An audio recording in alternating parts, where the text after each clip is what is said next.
ہم تقریباً بھلا چکے ہیں، جس میں میرے نبی والے اخلاق بہت اعلیٰ درجے کی چیز ہے۔ اس کو میرے بچوں سیکھو، اس سے تمہاری زندگی خوبصورت بنے گی۔ کل تم باپ بننے والے ہو، یہ بیویاں بننے والی ہیں، کچھ بن چکے ہیں۔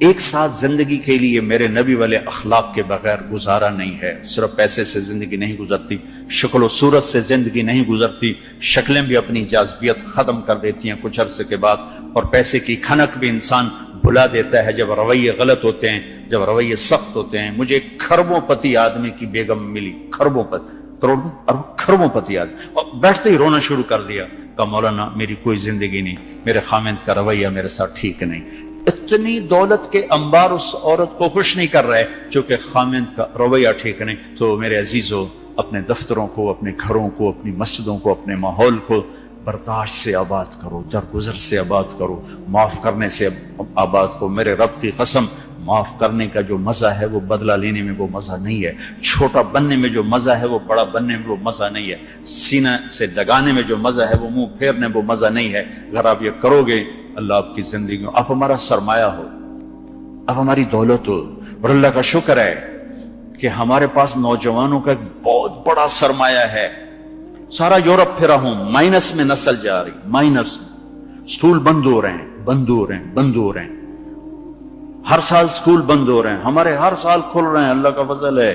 کم بچے خوشحال گھرانا بھی شور مچدا پیا، پر اللہ دے فضل نال ڈگے دے وچ بھی بچے بیٹھے ہوندے ہیں۔ آپ صبح رکشیاں دا حال ویکھیا کرو، بندے تے بند شور تے شور چڑھیا ہوندا ہے، کوئی لٹکا ہویا، کوئی چھڑے ہویا، لگدا ہے نا ہنے پاسا پرتی جاونا ہے۔ اللہ کے فضل سے ہمارے تو میں وہ پی سی ہوٹل میں تھا، وہاں کوئی میرا بیان تھا، وہ پی سی وہ مری، تو وہاں میں نے دیکھا گڈی اندر وڑی تے ڈگی بھی بھری ہوئی تے اندر بھی بھرے ہوئے سارے۔ یہ اللہ نے بہت بڑی دولت ہمیں دی ہے، بہت بڑی دولت ہمیں دی ہے، لیکن اللہ کرے یہ دولت ہمارے کام آ جائے، ان کے اخلاق اچھے، ان کا کردار بلند ہو۔ اب لڑکے لڑکیاں کٹھے پڑھتے ہو، ہماری ایک حد فاصل ہے، ہم اس کو کراس نہیں کر سکتے۔ گرل فرینڈ بوائے فرینڈ، یہ یورپ کا کلچر ہے، جس نے نہ عورت کو عورت چھوڑا، نہ مرد کو مرد چھوڑا، نہ وہ خامند ہے، نہ باپ ہے، نہ بیٹا ہے، نہ بھائی ہے، وہ عورت نہ بیوی ہے، نہ ماں ہے، نہ بہن ہے، کچھ بھی نہیں ہے، وہ ایک ٹیشو پیپر ہے، استعمال کر کے پھینک دیا جاتا ہے۔ دونوں کے رشتے بے غیرتی نے مٹا دیے، دیمک کی طرح چاٹ لیا ہے یورپ کے معاشرے کو۔ اسپین میں تھا تو ان کا جو انسپیکٹر جنرل پولیس اور پولیس کے بڑے افسر مجھ سے آئے ملنے کے لیے، تو میں نے تھوڑی ان سے بات کی، پھر میں نے کہا میں دو باتیں آپ کو کہہ کے جا رہا ہوں جو آپ کے فائدے کی ہیں۔ ایک، میں دیکھ رہا ہوں آپ کا فیملی سسٹم ٹوٹ چکا ہے، اس سے آپ کی نسل تباہ ہو جائے گی۔ دوسرا، میں دیکھ رہا ہوں آپ کے پارکس میں گیا ہوں اور شہر بازار میں پھر رہا ہوں، آپ کے بچے نظر نہیں آ رہے، یا جوان ہیں یا بوڑھے ہیں، آپ کا جنریشن گیپ آ رہا ہے۔ تو ایسے سر پکڑ کے بیٹھ گئے، کہنے کہ تم نے ہمارے وہ دو مسئلوں پر ہٹ کیا ہے جو ہمارا سب سے بڑا سر درد اس وقت بنے ہوئے ہیں۔ ہماری نسل ختم ہو رہی، ہمارا فیملی سسٹم ختم ہو چکا ہے، ہماری ایک حد ہے، ہماری نظر بھی نیچے ہوتی ہے، اور ہم حیا کی چادر سے باہر نہیں نکلتے۔ بے حیائی جس معاشرے میں پھیلتی ہے، اس معاشرے کو اللہ پنپنے نہیں دیتا، وہ معاشرہ ذلت اور پستی کا شکار ہو جاتا ہے۔ یورپ کی عورت نے آزادی کا نعرہ لگا کر سب کچھ گنوا دیا، سب کچھ گنوا دیا ہے، نہ ماں کی نسبت، نہ بیوی کی نسبت، نہ بہن کی نسبت، نہ بیٹی کی نسبت، کچھ اس کے ہاتھ میں نہیں ہے۔ اور وہاں کا معاشرہ انتہائی دکھی ترین معاشرہ۔ تو میرے عزیزو، اب ہمارے اگر حکمران چاہتے تو الگ الگ یونیورسٹیاں آرام سے بن سکتی تھیں، کوئی بڑا مسئلہ نہیں تھا، لیکن شاید کسی کو بھی یہ شعور نہیں ہے کہ میرے اللہ نے کتنی احتیاط کے ساتھ عورت کو عزت دی ہے، اور اس کی عزت کی حفاظت کے لیے کیا کیا قانون بنائے ہیں، کیا کیا اس کے لیے خوبصورت طرز زندگی عطا فرمایا ہے۔ لیکن ہم یورپ کے پیچھے پاگلوں کی طرح بھاگ رہے ہیں، اور اس کو ہم اپنی زندگی سمجھ رہے ہیں۔ ایک اس موبائل نے فحاشی کو بہت زیادہ دیا ہے، بہت زیادہ پروموٹ کیا، اس سے آپ اپنی فائدے کی چیز اٹھاؤ، لیکن اپنے اخلاق کو برباد نہ کرو، اپنی آنکھوں کو برباد نہ کرو، کہ سب سے زیادہ دل کی سختی ان آنکھوں سے آتی ہے۔ جب آنکھ غلط دیکھتی ہے تو دل کی زمین بنجر ہو جاتی، ویران ہو جاتی۔ اپنی آنکھوں کے پردے گرانا سیکھو، حیا سیکھو، پاک دامنی سیکھو، حد فاصل رکھو۔ اللہ تعالیٰ نے ہم خود تراشتے ہیں منازل کے سنگ میل، ہم وہ نہیں ہیں جن کو زمانہ بنا گیا۔ ہماری تہذیب ہے، ہماری ثقافت ہے، ہمارا بیٹی کا مقام ہے، بیوی کا مقام ہے، بہن کا مقام ہے، ماں کا ایک مقام ہے، ہمارے ہاں رشتوں کی قدر ہے۔ اس قدر کو میرے اللہ نے ہمارے دل میں بٹھایا. قرآن نے سینکڑوں آیات اتاری ہیں ماں کے، بیٹی کے، بہن کے رشتوں کو باقی رکھنے کے لیے. میرے نبی نے کھول کھول کے بتایا ہے. تو میرے عزیزو وہ بیریئر کراس نہ کرو، ورنہ حسرت کے سوا کچھ نہیں ملے گا، ہلاکت اور تباہی اور بربادی کے سوا کچھ نہیں ملے گا، وہاں کانٹوں کے سوا کچھ نہیں ہے.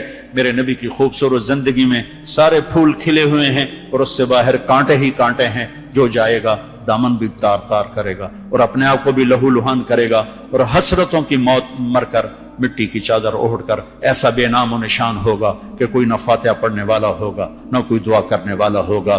بے حیا معاشرہ وہ زمین کے لیے، دھرتی کے لیے ناسور بن جاتا ہے، اور پاکیزہ معاشرہ اس کائنات کا سب سے خوبصورت پھول ہوتا ہے جس میں مہک، جس کی مہک سارے عالم کو چمکاتی ہے، سارے عالم کو خوشبودار کرتی ہے.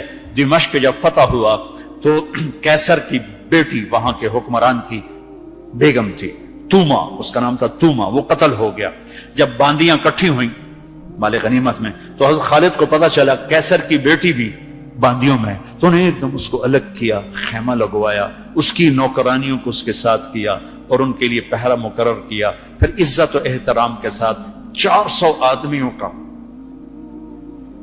دستہ فوجی صحابہ کافر کی بیٹی کو پہنچانے جا رہا ہے کہ جاؤ اس کے باپ کے پاس پہنچا کر آؤ، اسے کہو کہ ہم دشمن کو بھی یہ عزت دیتے ہیں، ہم عزت کی یوں حفاظت کرتے ہیں. یہ 400 مقدس ترین انسانوں کا قافلہ ایک کافر کی بیٹی کو پہنچانے کے لیے بارڈر تک گیا. انطاکیہ آج کل ترکی میں ہے.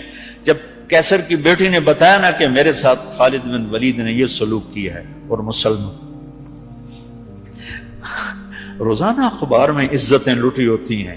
لوٹنے والے امریکہ سے نہیں آئے، انڈیا سے نہیں آئے، اسرائیل سے نہیں آئے، فرانس سے نہیں آئے،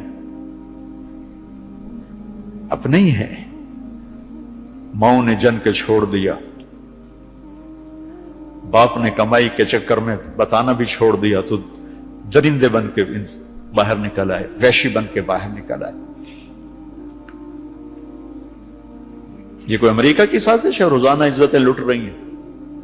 جب کیسر کو پتا چلا، اس کی بیٹی نے بتایا تو کیسر رونے لگا اور اس نے کہا جس قوم کے یہ اخلاق ایک دن آئے گا کہ میرے اس تخت کے بھی مالک ہوں گے جس پر میں آج بیٹھا ہوا ہوں. اور 6 مہینے بعد وہ ہوا. اللہ نے انطاکیہ بھی صحابہ کے قدموں میں ڈالا. میرے عزیزو، ہماری ایک عزت ہے، ہماری ایک ناموس ہے، ہماری آنکھ بے حیا نہیں ہوتی. اللہ کی بتائی ہوئی ترتیب کے مطابق اپنی زندگی کی راہیں طے کرتے ہیں، اس کو کراس نہیں کرتے. اگر عبرت کا نشان دیکھنا ہے تو جاؤ جا کے یورپ میں دیکھو، امریکہ میں دیکھو کہ وہاں کی عورت کا کیا حال ہے، وہاں کی ماں کا کیا حال ہے، وہاں کی بہن کا کیا حال ہے. اپنے آپ کو اس سے باہر مت لے جاؤ. علم ضرور حاصل کرو، تعظیم مت لو. مغرب میں تو سورج ڈوب کر اعلان کرتا ہے کہ مغرب ڈوبنے کی جگہ ہے، ابھرنے کی جگہ نہیں ہے. ابھرنے کے لیے اللہ نے مشرق کو بنایا ہے. تو اپنی تہذیب کی، اپنی عزت کی، اپنی ناموس کی حفاظت کرو. اپنے استادوں کی قدر کرو. جس سے پڑھو اس کے سامنے ساری زندگی سر جھکا کے چلو، چاہے وہ اچھا ہے برا ہے. اگر تمہارا استاد ہے ساری زندگی اس کے آگے سر نہ اٹھانا. اللہ تمہارے علم میں برکت دے گا، تمہارے علم میں برکت دے گا. اگر استاد کو بے عزت کرو گے تمہارے لیے علم کے دروازے بند ہوں گے، خیر و برکت کے دروازے بند ہو جاؤں گے. یہ بھی باپ کے درجے میں ہے. تمہارا استاد بھی ایک باپ ہے جس کی پشت سے نکلے ہو، ایک ماں ہے جس نے تمہیں گود میں پالا ہے، ایک ماں جو تمہیں، ساس بھی تمہاری ماں ہے، خالہ بھی تمہاری ماں ہے، پھوپھی بھی تمہاری ماں ہے، استاد تمہارا باپ ہے. ان سب رشتوں کی عزت کرنا سیکھو، قدر کرنا سیکھو. سب کچھ لوٹ کے اللہ تمہاری جھولی میں ڈالے گا. تمہیں خوبصورت زندگی گزار کر جب اللہ کی بارگاہ میں پہنچو گے تو اللہ کے محبوب کے ہاتھوں سے جام کوثر سب سے پہلے پلائے جاؤ گے اور عزت کے ساتھ اللہ کی جنت میں داخل ہوگے اور اللہ پاک کے دربار میں عالی مقام لے کر ہمیشہ کی زندگی پاؤ گے. یہ تو دکھوں کا جہان ہے. تم خود سوچو، جب آدمی آبزرویشن میں بیٹھا ہو تو سکھی ہوتا ہے کہ تنگ ہوتا ہے کہ یار وی سی صاحب دیکھ رہے ہیں، یار وی سی صاحب دیکھ رہے ہیں، یہ کیمرہ فٹ ہے، یار کیمرہ فٹ ہے، یار کیمرہ فٹ ہے، یار کیمرہ لگا ہوا ہے. میرے اللہ کے کیمرے یہ 2 کرامن کاتبین ہر وقت میں آبزرویشن میں لیے بیٹھے ہیں. موت تو چھٹی کا نام. اگر اللہ راضی ہو گیا تو موت چھٹی، سیدھے اللہ کی رحمت میں پہنچ گئے. تو سارے بچے اس کی نیت کرو، ارادے کرو، اللہ سے مانگو، وہ خوبصورت زندگی لے کر جاؤ جس پر پھر یہ سارے مزے اللہ آگے تمہیں کھانے کے بھی پورے کر دے، شادی کے بھی پورے کر دے، گھروں کو بھی پورے کر دے، اور عزت کے بھی ہو جائیں، کامیابی کے بھی ہو جائیں، اللہ پاک سے لینے والی بھی بن جائے۔ 5 فٹ نالا سے کی کرنا ہے؟ یہ تو ہم گھستے گھستے 5 فٹ کے ہو کے رہ گئے۔ ہمارے بابا آدم 130 فٹ کی ہائٹ تھی، اماں ہوا 130 فٹ کی ہائٹ پر تھی۔ یوسف علیہ السلام کو تو لوگ جانتے ہیں سب سے خوبصورت تھے، عورتوں میں سب سے خوبصورت کون تھا یہ کم معلوم ہے، حضرت حوا سب سے حسین خاتون تھی، سب سے حسین حضرت حوا، دونوں اماں ابا 130 فٹ کی ہے۔ جنت میں جانے سے پہلے ہم چھوٹے قد کے ہوں گے، چونکہ جنت کی لڑکی، جنت کے خادم سب 130 فٹ پر ہیں، سب 130 فٹ پر ہیں، تو اللہ تمہیں بھی 130 فٹ پر لے جائے گا، 130 فٹ۔ یہ پیسج آف ٹائم نے چھیلتے چھیلتے چھیلتے یہ کر دیا ہے، 10,000 سال نے ہمیں گھسا گھسا گھسا گھسا گھسا کے 5 فٹ پہ آگے کھڑا کیا ہے۔ واپس جاؤ گے 130 فٹ، آدم بھی، حوا بھی، جنت کی حور بھی، یہ خواتین بھی، آپ بھی سب 130 فٹ پر جاؤ گے۔ اور جنت کی عورت کو اللہ نے مشکمبر زعفران کافور سے بنایا، سورج کو انگلی دکھائے سورج نظر نہ آئے، سمندر میں تھوک ڈالے شہد سے زیادہ میٹھے ہو جائیں، مردوں سے کلام کرے ان میں زندگی کی روح پھونک دے، کلائی نمودار ہو جائے، 7 آسمان کے اندھیرے 7 زمینوں کے اندھیرے روشنیوں میں تبدیل ہو جائیں۔ یہ ایمان والی عورت اس جنت کی لڑکی سے 70,000 گنا زیادہ خوبصورت ہوگی۔ تو یہ آخری انجام ہے میرے عزیزو۔ یہاں رہتے ہوئے نماز کے پابند رہو، اگر آپس میں لڑے ہوئے ہو صلح کر لو۔ میں نے بھی ہاسٹل لائف گزاری، بہت چھوٹی عمر میں گزاری، میں تو 11 سال کا تھا جب میرے باپ نے مجھے بھیج دیا لاہور، کہتے ہیں ڈاکٹر بنانا ہے، تو میں ہاسٹل لائف میں ایک عرصہ گزرا ہے میرا، اور اچھے اداروں میں گزرا ہے، تو لڑائیاں جھگڑے یہ سب کچھ نفرتیں چلتی ہیں۔ میں کم جو آپ بچے بچیاں آئے ہوئے ہو، اگر کسی سے لڑے ہوئے صلح کر لو، کسی استاد سے بے ادبی ہوئی ہے جا کے معافی مانگ لو، اپنے ماں باپ سے کوئی گستاخی ہے جا کر معافی مانگ لو، کسی بہن بھائی سے لڑائی ہے معافی مانگ، کوئی خامن بیوی سے ناراض ہے، بیوی خامن سے ناراض ہے، تو ایک دوسرے کو معاف کر دو۔ اللہ تعالیٰ کو معاف کرنا پسند ہے۔ آپس میں محبت سے رہو، درگزر سے رہو، کہیں لڑائی ہو جائے صلح کرواؤ، کہیں جھگڑا ہو جائے صلح کرواؤ۔ چپ رہنا سب سے بڑی صلح، تھوڑی دیر کے چپ ہو جاؤ، تھوڑی دیر کے لیے چپ ہو جاؤ، تھوڑی دیر کے لیے چپ ہو جاؤ۔